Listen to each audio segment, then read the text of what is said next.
One of the things people have been talking about a lot since you showed the game is the voice protagonist in the game. Where'd you come to that decision to use that? We wanted to tell this big epic story, and do that in a way that let the player sort of relay emotion and have these emotional moments.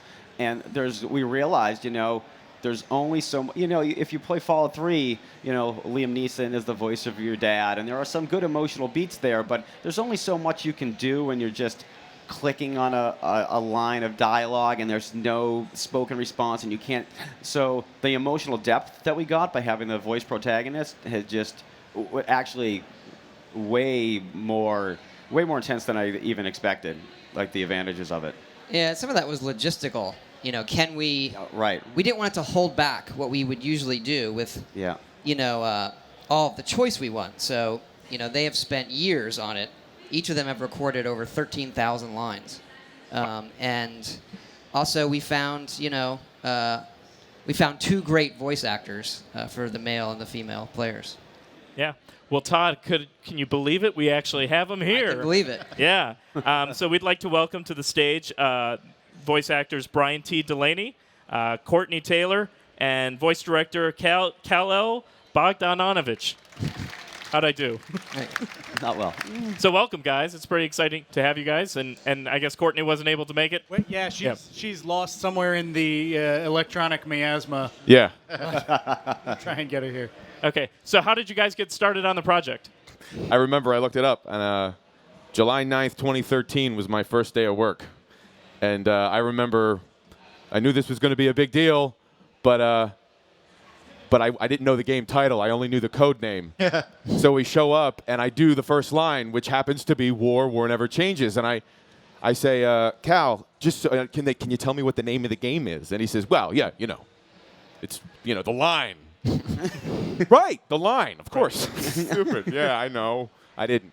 So when he told me and the scope of the game and what they were doing and what Todd and the team were doing, it kind of blew me away, even more so than when I first found out I booked the job. So it's pretty cool. Cool. What are some unique characteristics of working on a project this massive compared to other things you've worked on? The number one difference between this and the many other games that I've worked on is the amount of time and care that has gone into the writing and then the recording of this material. I don't know how much you guys know about this, but in a lot of other games, AAA games, they'll wait till like the last month or two to record everything for the game, and it's a huge rush, and sometimes you're doing like 100 lines an hour, and it's nuts. To have had the artistic luxury of being able to work on this with these two, unfortunately Courtney's not here, these two incredibly talented actors for as long as we have, almost 3 years, definitely 3 by the time it launches, is just, it shows an attention to detail and a respect for the material and for the audience that you just don't see elsewhere. It's really extraordinary. Yeah. And for you guys, what's it been like working with them? Awesome. It's... Again, that goes back to if we're going to really do this the way we want, we need to logistically figure out how we can record voice for 4 years. Yeah. And so, Cal came in early. We did some. There's some performance capture we do in the game, so there's that part of it as well. And we were anxious, about having a voice because it changes how do I feel about my character. And when we heard Brian and Courtney, and we obviously we auditioned a ton of people. I don't know if you know how many. Yeah. Oh, yeah. It was, oh, yeah. Get out, really? Oh, yeah. So you were number one.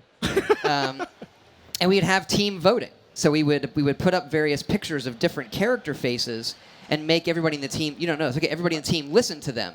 And because sometimes you get a good voice, but he doesn't feel right to everybody. And it was like Courtney Taylor. Courtney's here. Yay. Courtney Taylor. This was a late idea, by the way. Everybody you should come. It'll be great. But anyway, finding them really made all the difference. And it was weird. Actually, today was the first day I actually met face to face. I know. And I've been listening to his voice as the character, and they both have really owned the characters.